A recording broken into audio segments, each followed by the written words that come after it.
சமைக்கும் போது ஒரு லவ்வோட சமைக்கணும்டா. அதான் பாதி ருசியே. வெங்காயம் நறுக்கும் போது கூட ரசிச்சு நறுக்கணும், லவ்வோட. வணக்கம் அண்ட் வெல்கம் டு இன்லாஸ் சமையல். இன்னைக்கு நம்ம பார்க்க போற டிஷ் கருணைக்கிழங்கு கார ஃப்ரை. வாங்க அது எப்படி செய்யலாம், அதுக்கு என்னென்ன தேவைங்கிறத பார்க்கலாம். வணக்கங்க. இப்போ இந்த கருணைக்கிழங்கு செய்கிறதுக்கு நான் வந்து ஒரு 3 பச்சை மிளகா கிராஸாக இப்படி கட் பண்ணி வச்சுருக்கிறேன். 3 பெரிய வெங்காயம் ஓரளவுக்கு சின்னதாக கட் பண்ணி வச்சுருக்கிறேன். இதுக்கு கொஞ்சம் வெங்காயம் அதிகமாக போட்டால் நல்லாயிருக்கும். கொஞ்சம் கருவேப்பிலை தாளிக்கிறதுக்கு, நம்ம கடைசியாக சேர்த்துக்கிறதுக்கு ஒரு பாதி இல்லாமல் பாதி கூட வேண்டாம், கொஞ்சமாக சேர்த்துக்கலாம். இப்போ இது வந்து இந்த கருணைக்கிழங்கு நான் வாங்கிட்டு வந்து நல்லா தோல் சீவி அழகாக கழுவி உப்பு போட்டு நல்லா வேக வச்சு எடுத்து வச்சுருக்கிறேன்.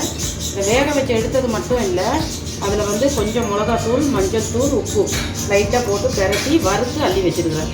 பாருங்க, நல்லா வறுத்து வச்சுருக்கிறேன், உடையாமல் இருக்குது. இப்போ இதை எப்படி செய்கிறதுன்னு பார்க்கலாம் வாங்க. ஒரு கடாய் ஒன்று அடுப்பில் வச்சுட்டு இந்த புளிக்கரண்டியில் ஒரு புளிக்கரண்டி எண்ணெய் சேர்த்துருக்குறேன். அது வந்து பொரிச்ச எண்ணெய் தான். அந்த பொரிச்ச எண்ணெயில் கருணைக்கிழங்கு ஃப்ரை பண்ண, ஆமாம், கருணைக்கிழங்கு ஃப்ரை பண்ண எண்ணெய் தான் இது.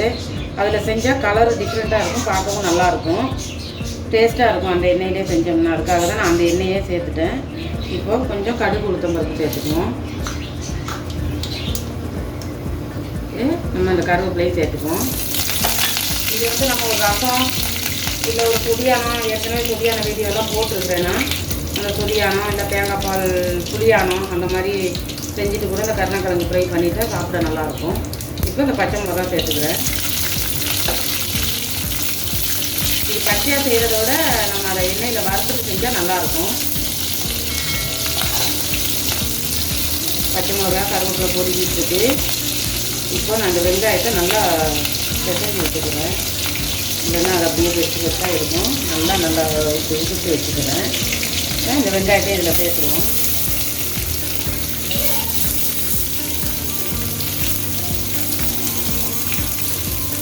உங்களுக்கு 3 வெங்காயம் அதிகமாக இருக்குது அப்படின்னா 2 வெங்காயத்துக்கு கூட எடுத்துக்கலாம். 3 வெங்காயம் போடணும் இல்லை, நம்ம ஒரு 1/4 கிலோ கருணைக்கிழங்கு வாங்கினா கூட போதும். இப்போ நம்ம நல்லா இது வதக்கும். அப்பப்போ இந்த கடாய் டான்ஸ் ஆகும், நல்லா வதங்க வைக்கணும்.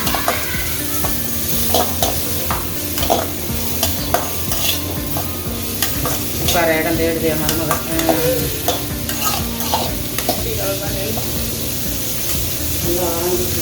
நான் வந்து அந்த பொரிச்சில் வேற ஒரு கடாயில் தான் நான் இதெல்லாம் பொரித்தேன். அதில் அந்த பொரிச்ச கடுகுன்னா நம்ம தாளிக்கிற கடுகு இல்லை, கடுகு அந்த நம்ம மசாலாலாம் பொரிஞ்சிருக்குள்ள அந்த அதையும் இதில் சேர்த்துட்டேன். அதனால தான் கலர், அந்த எண்ணெய் தான் அந்த கலர் கொடுக்குது, மசாலா சேர்த்த மாதிரி. இப்போ நான் வந்து ஒரு 1/2 ஸ்பூன் உப்பு சேர்த்துக்கிறேன். ஏன்னா ரொம்ப சேர்க்க வேணாம், அதுலேயும் கொஞ்சம் நம்ம போட்டு தான் பொரிச்சிருக்கோம். ஒரு 1/2 ஸ்பூன் உப்பு சேர்த்துட்டு நல்லா இதை வதங்க விட்டுறோம். நல்லா இப்படி கிண்டி விட்டுட்டிங்கன்னா வெங்காயம் நல்லா வதங்கி வரணும்.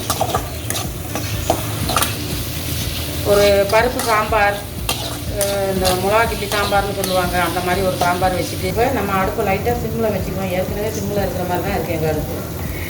இதில் வந்து நான் அந்த மசாலாலாம் சேர்த்துக்கிற போகிறேன். ஒரு 1/2 ஸ்பூன் மஞ்சள்தூள்,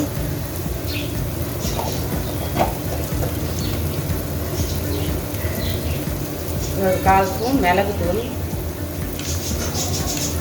எல்லா மசாலாவும் கொஞ்சம் கொஞ்சம் சேர்த்தா போதும், நம்ம ஏற்கனவே போட்டு பொரிச்சிருக்கிறதுனால.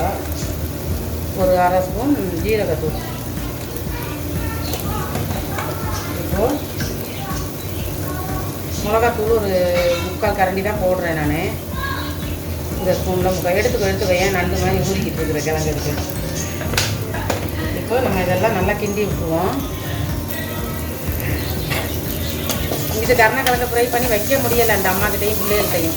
வந்து நைஸாக நண்டு மாதிரி கையை விட்டுக்கிட்டு இருக்கிறேன் எடுக்கிறதுக்கு. இப்போ பாருங்கள், இந்த மசாலாலாம் போட்டு நல்லா இந்த மாதிரி பரட்டி விட்ருங்க.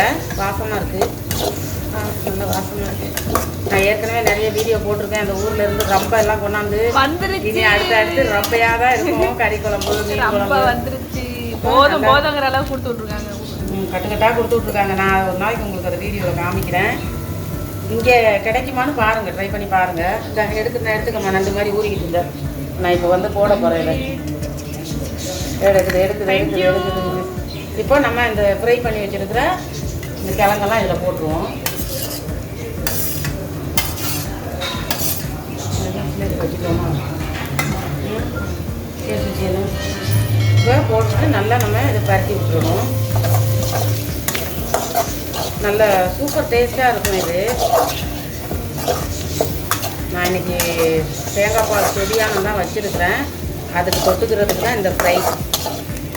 நல்லா இந்த மசாலா வாடெல்லாம் போகிறதுக்கு அப்படியே கொஞ்சம் நேரம் அடுப்பில் வச்சுருவோம். மேலேயே ஒரு 2 சொட்டு லெமன் புழிஞ்சு விட போகிறேன். அவ்வளோதான். எண்ணெய் கொஞ்சம் கம்மியாக சேர்த்துக்கோங்க. நல்லா எண்ணெய் சாப்பிட்றதா இருந்தால் எண்ணெய் சேர்த்துக்கலாம். இது வந்து அப்படியே நல்லா இந்த எண்ணெயிலே திறந்து சூப்பராக வந்துடும். அப்படியே ஃப்ரை ஆகட்டும். கருணக்கிழங்கு காரம் ரெடியாகிடுச்சு. டைரக்டர் பாட்டு பாடிக்க போறாரு. கருணக்கிழங்கு கார ஃப்ரை ரெடி. அடுப்பு ஆஃப் பண்ணிட்டு இப்போ சொல்லக்கூடாதுன்னு சொல்லலாம். இதை நம்ம வந்து பவுலில் எடுத்துருவோம்.